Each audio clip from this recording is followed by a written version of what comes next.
What you see around me today is a load of tubing which in a matter of hours will form the world's first temporary demountable structure, clear span tennis court roof. A totally new concept for housing outdoor sports events has been developed in England.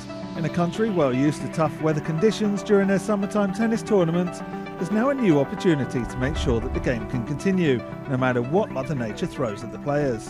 The design is a temporary, demountable and reusable roof that covers an entire tennis court.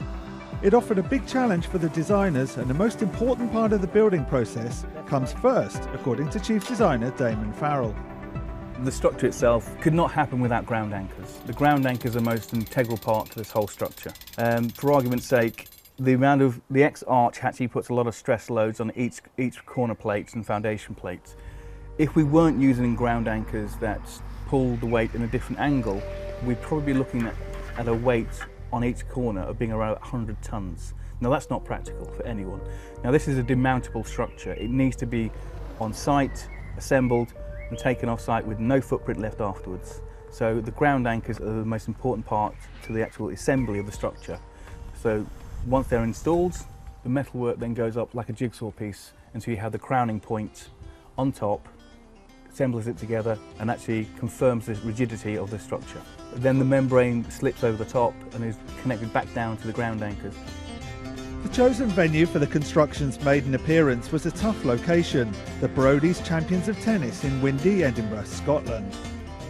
The tournament structure was designed to cover the actual players whilst maintaining the actual audience stay outdoors. First time that's actually been done in this sort of context, so that the actual play continues no matter what the weather happens, yet the spectators still remain outdoors, feeling as if it's an outdoor tournament.